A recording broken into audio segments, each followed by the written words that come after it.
My name is Muneyi Masibigiri, known as Muneyi, just Muneyi, and I'm a singer, songwriter, filmmaker. Yeah, love of life. I don't know. Why did you decide to keep your name and use it as a stage name? Primarily because people can't say it right, and I felt like it contributed a lot to my identity. Like if you can't say my name right, my own name right, I felt like I'd be erasing myself if I had to come up with a different stage name. Besides the fact that my own name is really cool and catchy, and I also felt like I couldn't tell my own story outside of me, because I'm not telling fictional stories. Not that there's anything wrong with that, but I just felt like all that I make as an artist is so much rooted in me, Muneyi, and I want to tell my stories as myself and not outside of myself, but as myself, having to confront myself in my storytelling.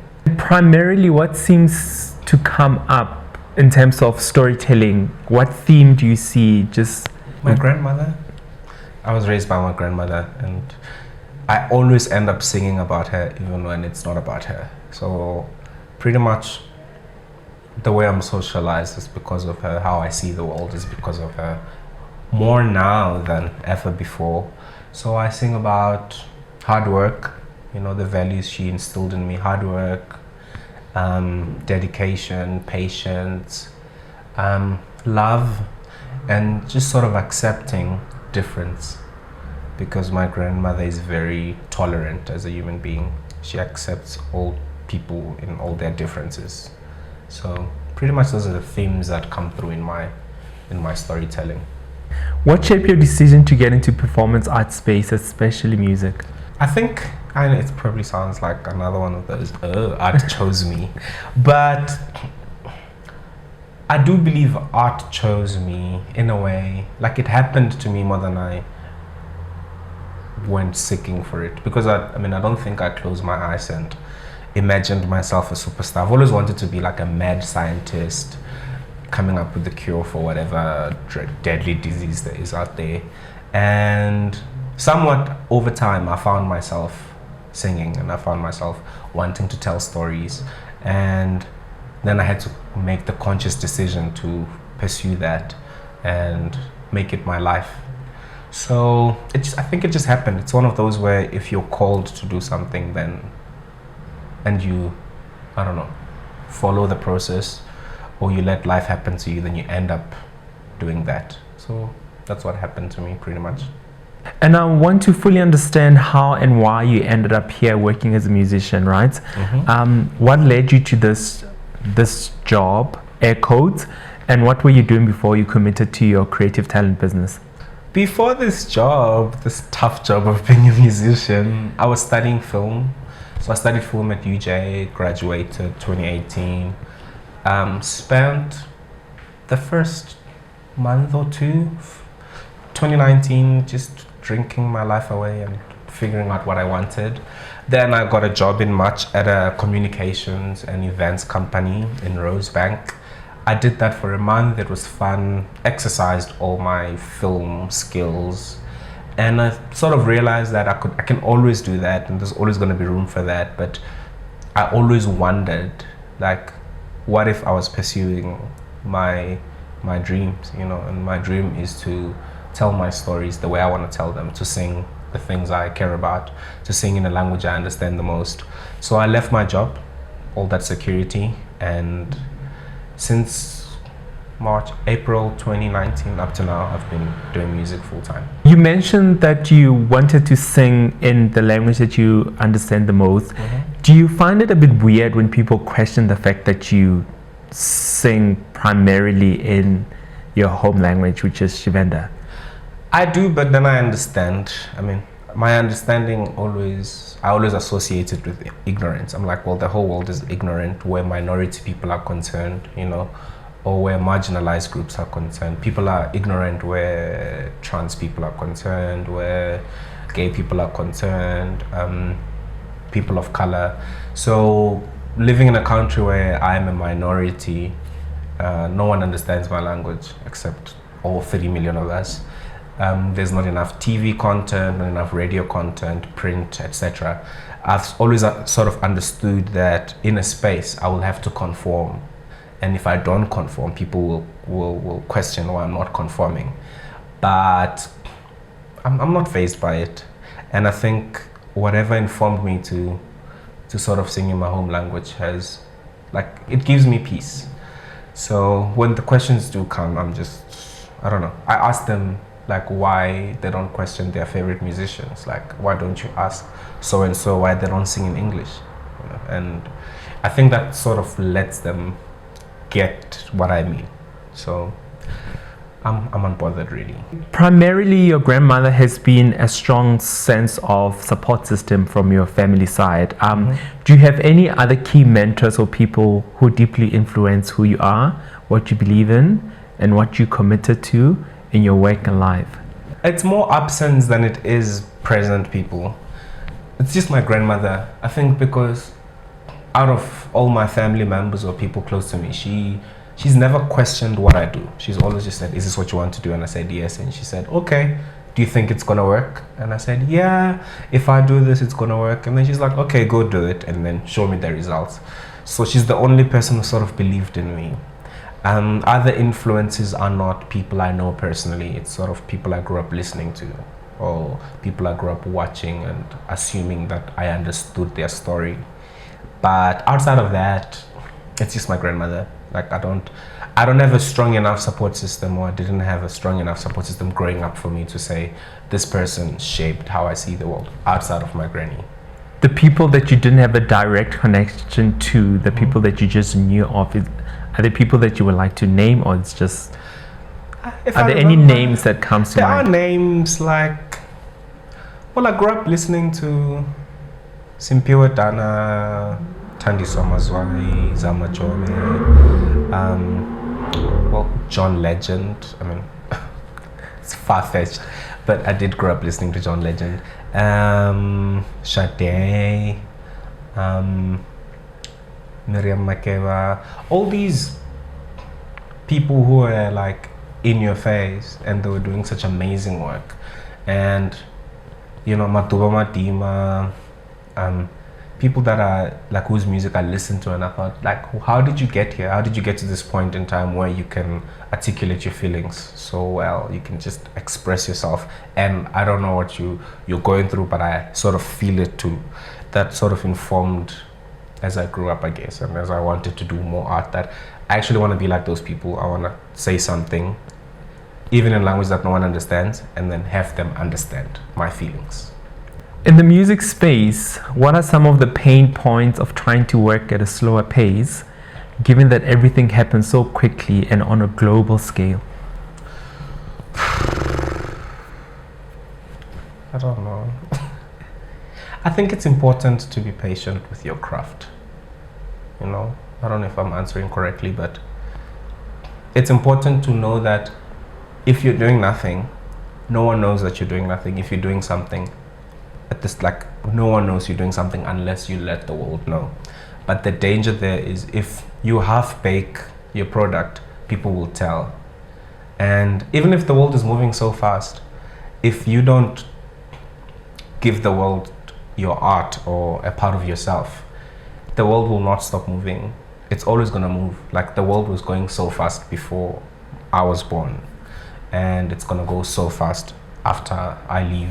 So I think for me, being patient and understanding that if I believe in what I'm doing and that there's a story in me that someone needs to hear, and I craft it well, it doesn't matter how fast the world moves or the kind of access that I have or that other people have that I don't have.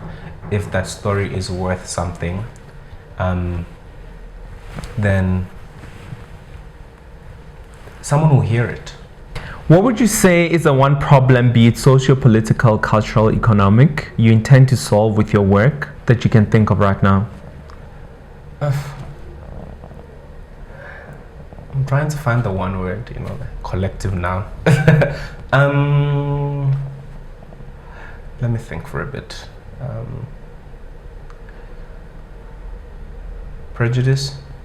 I think we judge each other because we don't know, but we don't know because we don't want to put in the work. Because getting to know someone requires patience and work. Like, the reason why the world is so divided is because we're not willing to get to know each other. You know, the divide between black and white outside of power dynamics is no one wants to get to know the other party. We all just already judge each other like, oh, you are black, therefore you're inferior, you know, which is not a real thing. You're white, therefore you're superior, which is just ludicrous. And then you get, you know, you're queer, therefore you're not normal. But then you're like, what does that even mean? It's all these social constructs that we've sort of subscribed to that make us so divided. So I'm hoping with my music to sort of bridge that divide by bringing in a foreign element, if that's a thing. You know, like I come singing in a different language and it's supposed to automatically divide, to say, okay, I don't hear what you're saying, therefore I won't listen. But to those who choose to listen, I think it opens up the space for that dialogue to happen, that in the same space we will be divided by language, but we will sort of be, what's the word? I don't know. It's a simple word that I'm looking for. Connected by like that one language. So you can be black, white, straight, gay, trans, Indian, colored. And I'm hoping that my music sort of brings all these different people together and have them say, I felt this by not understanding this, but because I opened myself up to that space where I can experience emotion by understanding that at the end of the day, I'm just a human being. I just really want to bring back humanness, that at the core of it all, outside of our social status or economic status, how much you earn, where you live, how you see the world, are you in a first world country or third world, we're still all human beings. And the things that, like, when our hearts break, they break the same. They might not be broken by the same things, but they break the same. So I really hope to connect people and have them feel like that nothing else matters more than being a human being. And if we believe that, then we can't treat each other a certain way. So what would you say the underlying message in your music that ties it all together is? Unity, I guess. Like,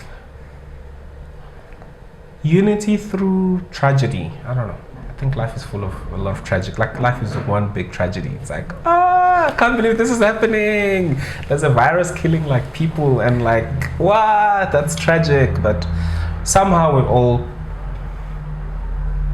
there's things that are always gonna unite us, even if the world came to an end, even if everything came to a stop. Somewhat, something will always unite us, be it genetics or, I don't know, the fact that you know, if you strip away skin and flesh, you know, our bone structure is always going to be the same. There's always going to be a uniting thing some way, and that's what I want my music to be. That somewhere along the lines, whether you're listening to it or you interact with someone who listened, can something unite you there? I hope I wasn't saying all these superficial things. No. I'm just trying to say what I believe. True. Like, world peace. Hey Zozi, get out of the way. Are there limits to human creativity? Limits to human creativity? There are limits. I think we're limited individually. I know in terms of my songwriting, like, I don't think I'm limited. But I know I'm limited in terms of like having to decide, not really to decide, but like to match the words that I write to the music that I make. And even if I spent so much time investing in the music aspect of it, I know that there's someone out there who is unlimited in that sphere. So our limits in our creativity are not sort of they don't hold us back. I think they create space for collaboration. And I do think that, like, if there is a God out there who made us, I think that God made us just so we could be united through collaboration. So there are limits, definitely. We're all limited, but we're also limitless in our ability to do what we're called to do, I believe. What comes to you first, a melody or the words? It's always the words. Like I'm a word hoe. Like I live for words and how people structure them. And if anyone wants to win my heart over, they must just say the right things, you know. But not like, oh, I'm gonna give you the whole world. But like, you know, when someone says things that you've never thought of, you know. Like I was recently listening to a song and the lyrics are, if the world was ending, you'd come over, right? And I was just like, who says that? So it's definitely words. And for me, words then inform the melody because, again, the language thing, as much as it's so great, I understand that it's a barrier sometimes. So I have to work with melodies that will give some form of context, you know, that, hey, this is a sad song. You don't know the words, you don't know what it's saying, but it's sad. So the melody will help where the words can't. Yeah. So it's definitely the words. What informs your decision to share your body of work after creating it? That someone out there feels the same. It's mostly for me than for anyone else. I'm just like, I'm not losing my mind, guys. Surely I can't be the crazy one.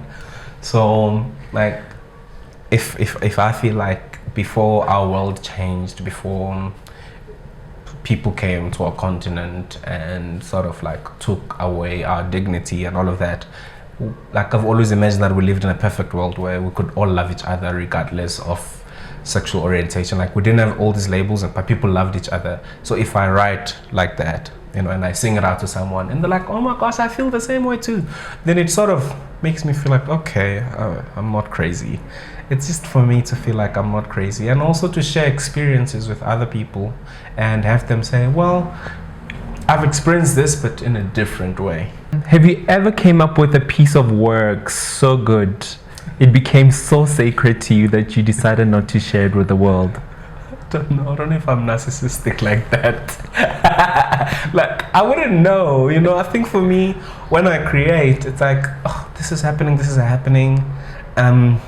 I don't want to talk about it because then I have to talk so much. So in these 3 minutes, I'm going to try to tell 5 years of a story. And it's like that with every song. But I've never like sat down and thought, oh my God, this is for me.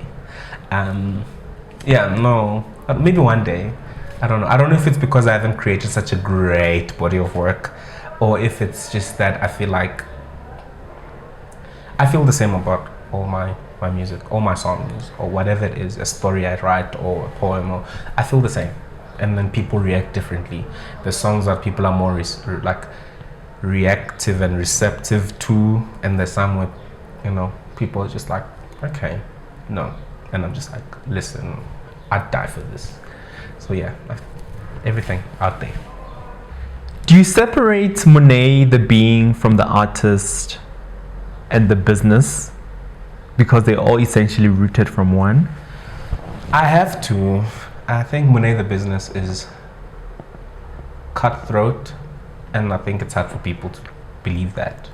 I think even in my years of studying, I had a lot of corporate exposure and realized that the corporate world is not really touchy even about the art. The people who fund the art are not crying when they see a body of work. They're just like, okay, does this, they'll get an expert. What will sell, what will not sell, great, we're putting money in this, and great, you know, while the artist deals with the emotion. Oh, this is so great.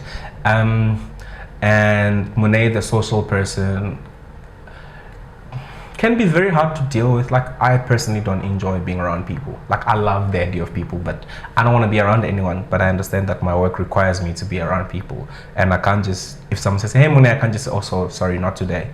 And then Muneyi, the artist, is also like super expressive, you know. So I don't know. I've had to like find middle ground where all three are concerned.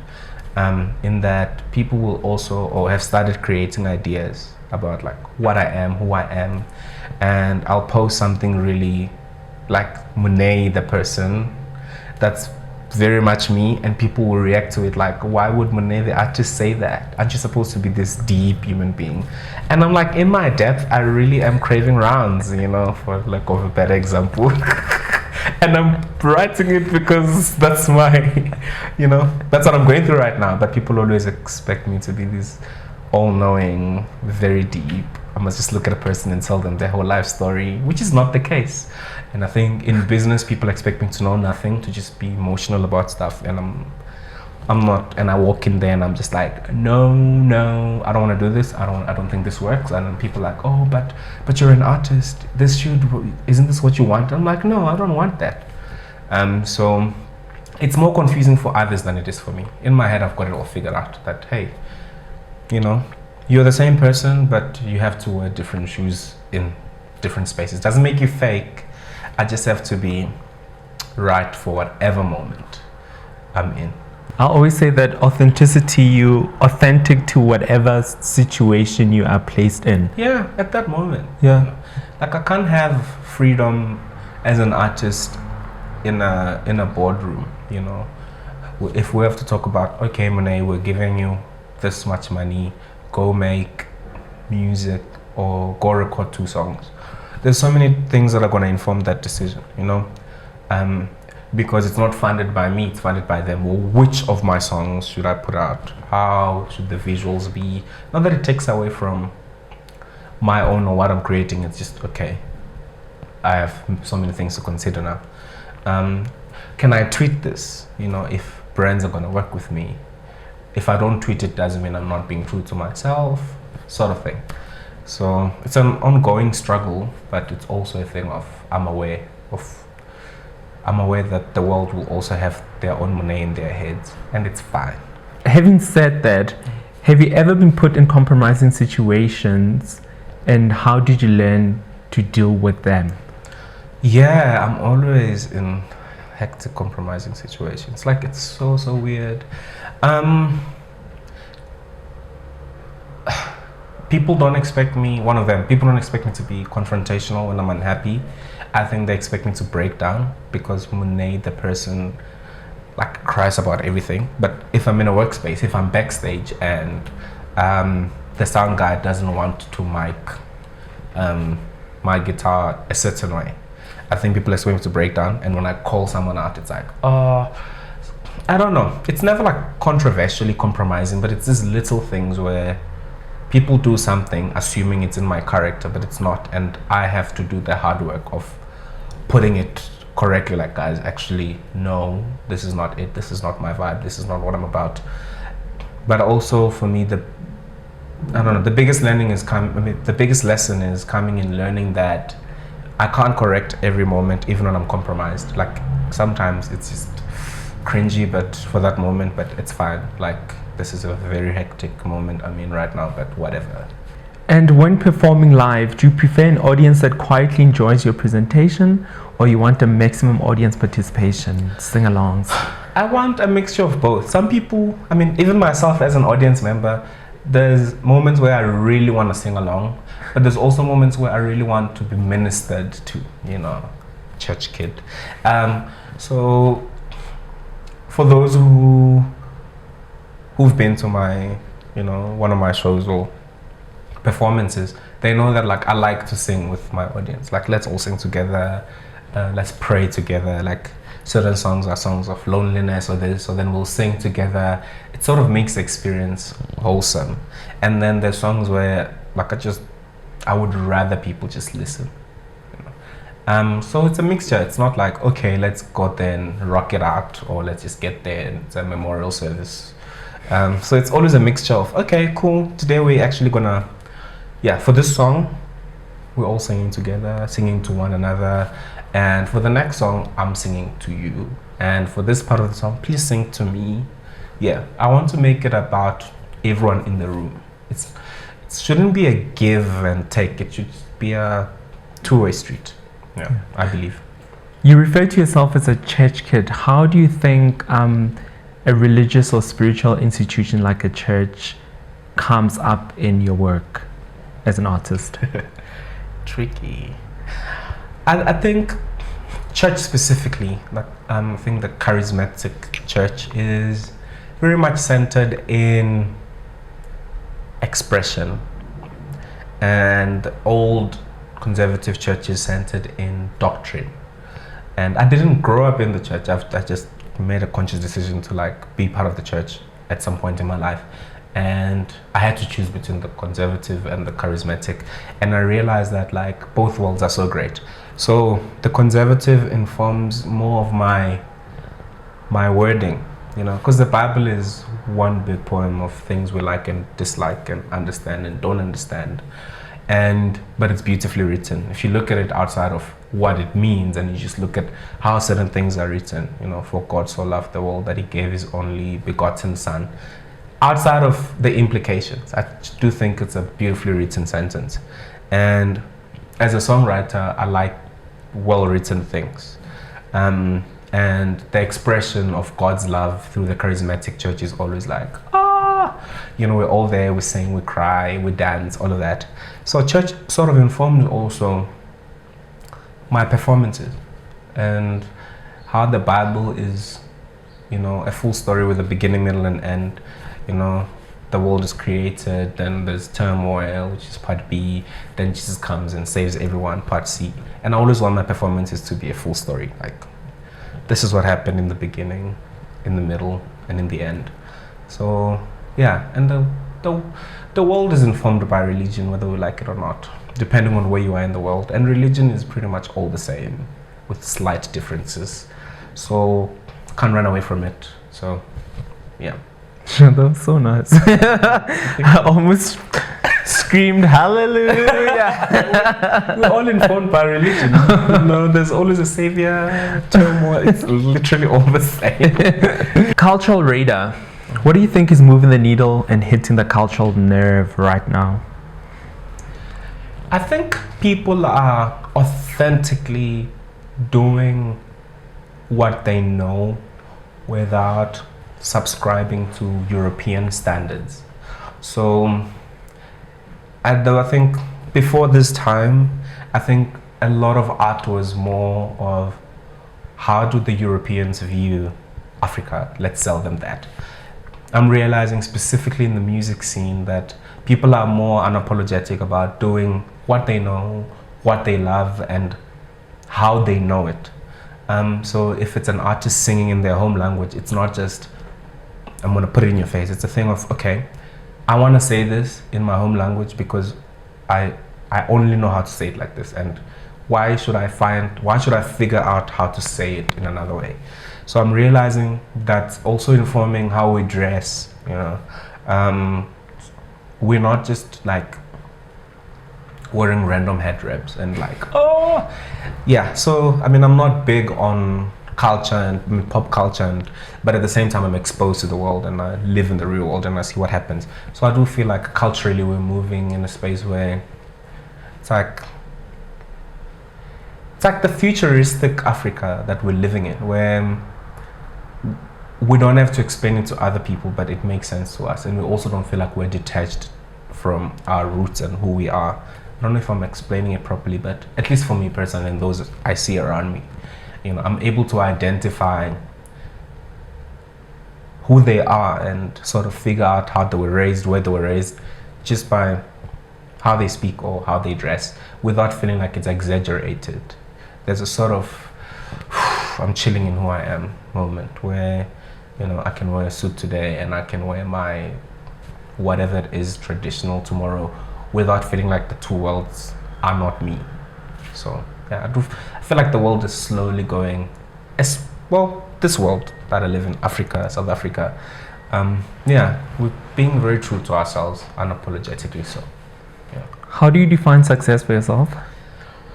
Peace. Success is peace. I know way too many people with money who would trade it all for my peace. I wish they'd ask me, but none of them have. So peace, peace of mind and inner peace, where you're okay with where you are and what you can't change, and you're working towards changing what you can without being frustrated about it. That's success for me. And yeah, and that is informed by a lot of things. Sometimes for you to have peace, you need to have food, you know? So some commercial success will give you access to food, so you don't have to worry about your peace because you're not hungry. Some success will mean that your work is validated, maybe by yourself. Maybe you validate your work, or you feel like you're doing something that matters either to yourself or to other people, which gives you peace. And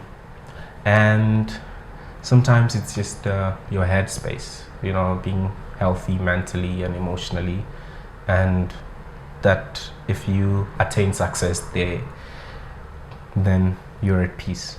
Do you worry about money? I do, every day, but not enough for it to bother me.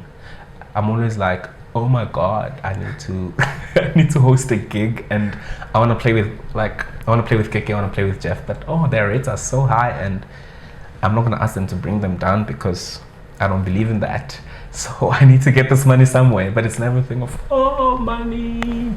So I do worry about money, but not enough to take away my peace. I believe money always comes. If money doesn't come, something bigger or greater will come in place of that. Yeah. If money was not an issue, how far would you be right now in terms of your goal achievements? More people would have heard my music, and out of all the people who heard my music, I think I would know who wants to listen to me, and I'd be making music for those people. If I didn't have to worry about money, I would have cultivated my own, not market, but sort of a family of people I can share my art with. I think it's easier for visual artists who paint and draw. They easily get their people they know. If I produce a body of work and I put it out there, so and so and so will get it. So I do believe that if I didn't have to worry about money, I wouldn't need to throw my art into such a large pool, so I can figure out who will, sort of grab and bite the hook. But yeah, also money is small fish in this game, so I try not to worry about money also. So yeah. Who taught you how the creative talent business that you are in, which is music, and the money involved works together? I had to learn by watching other people do it, and through other people's mistakes that are broadcast on media.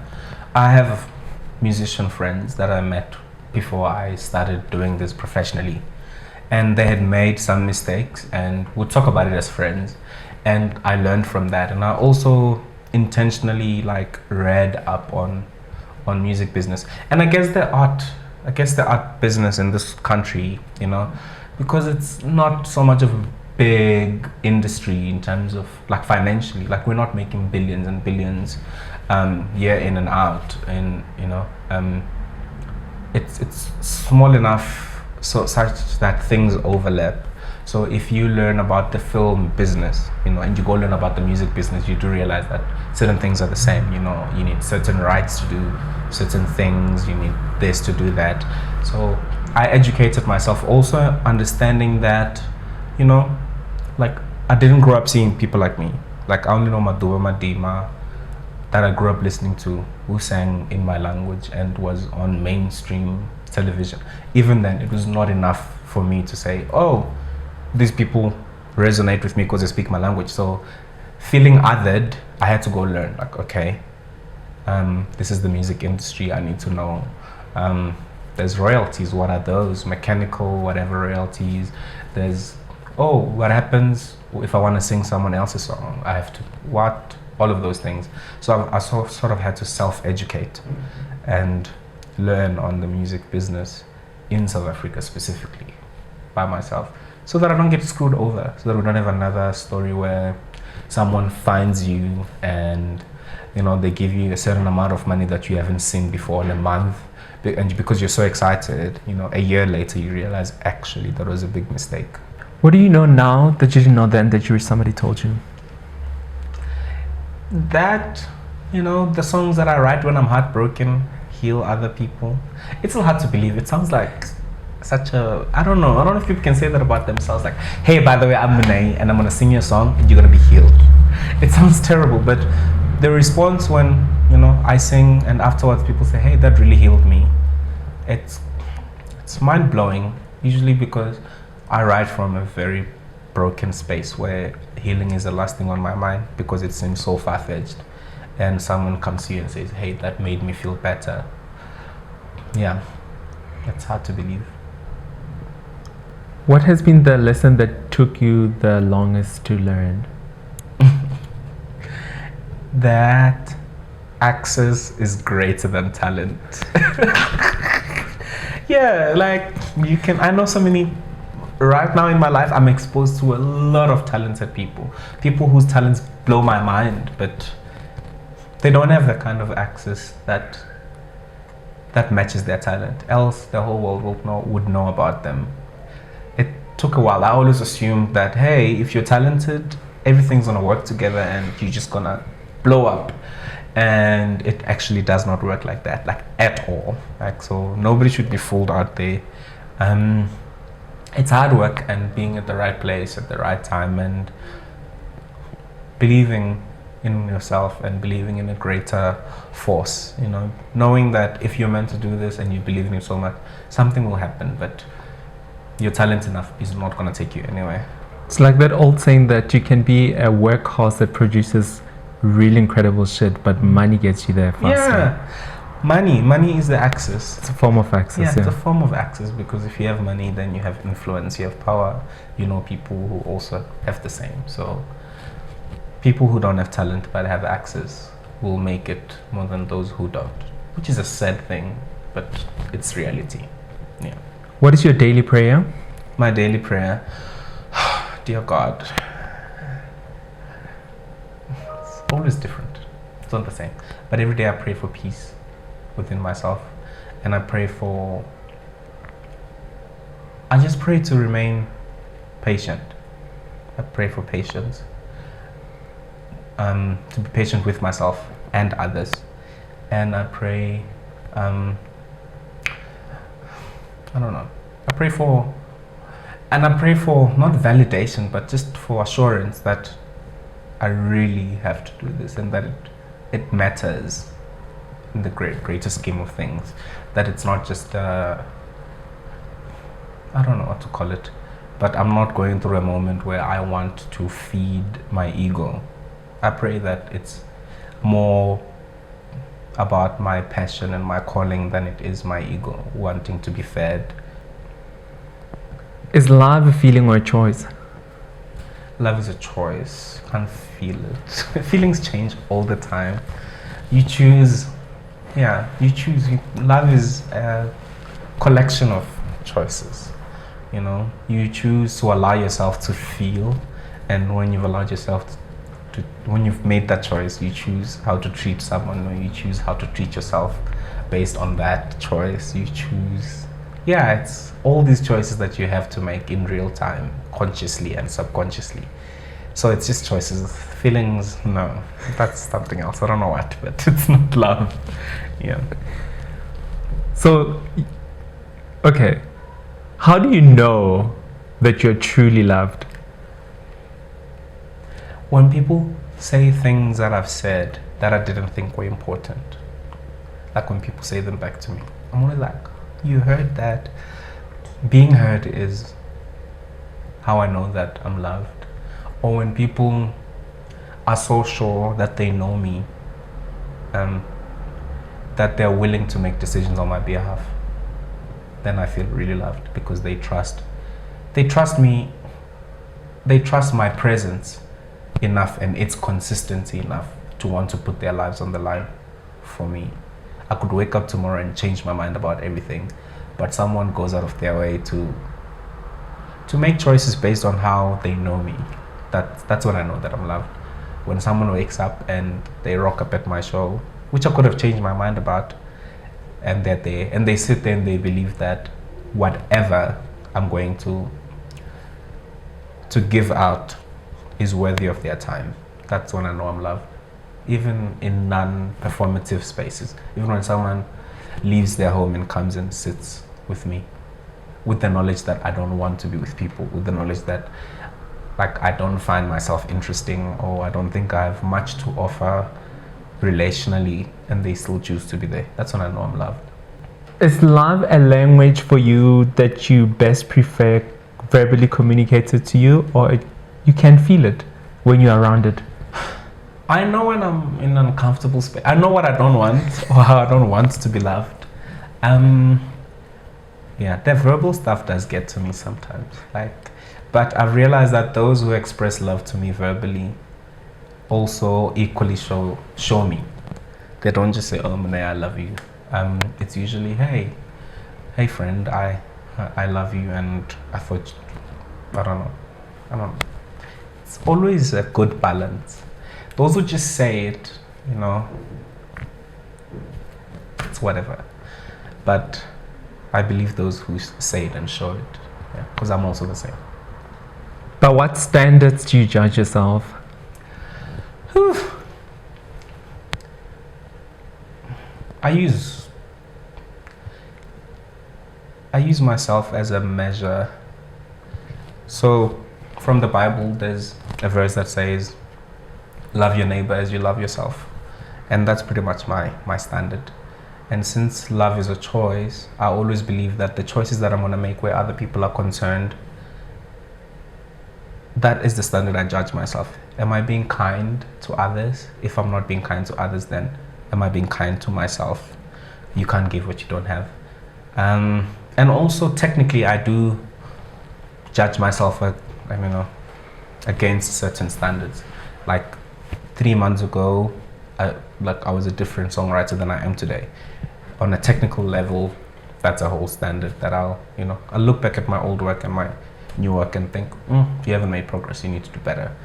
So outside of the abstract things, there are like some tangible standards that I, look at. Like, am I fit enough? I could hold a note 15 seconds last week. Is it 13 this week or is it 16? There's a lot of standards, but overall it's just, love your neighbor as you love yourself. What is your personal mission statement in life? Yes.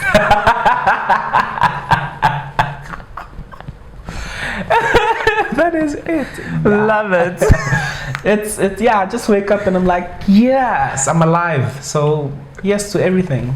Yes. Yeah. I'm most happy when? I'm most happy when I realize that I'm happy. Because I don't know, I don't think happiness is a thing for me. Like, I don't dwell on it. But when I have this moment, I'm like, shucks, man, I'm happy. Yeah, I don't know. Happiness is a weird place for me. I can't say, oh, when this happens, I'll be happy. Yeah. Having said that, are you one of those people who experience those surreal, mystic moments when you're happy, that you immediately feel sad because you question yourself, why am I so happy? Therefore, it means that I'm going to be sad. Not anymore, to be honest. Not anymore. Lately, I used to be very sad, and lately I've been in a state where I can say I have a lot of joy, and I find myself happy and like movie happy. Like, I can see myself running through a field of flowers and not feel like there's anything wrong with it in my head. So yeah, it's just like when I'm happy, I'm just like, okay, great. It also makes room for sadness, but I don't judge the sadness when it comes, because I also don't want to be always happy. I don't think it's healthy. I believe in God the Father. Okay, just kidding. I do believe in God the Father. I don't know. Tense. I believe in truth. I believe that the truth sets free. What do you know to be true? That I'm alive, and that there's only one me who can do what I do, and I need to do it, because no one else will. What do you wish for yourself? I wish to be heard. I wish to be seen. Maybe not physically, but I wish to be seen as much, like the same way I believe I see other people. I wish for my intentions to be seen, and to come through effectively. How do you see other people?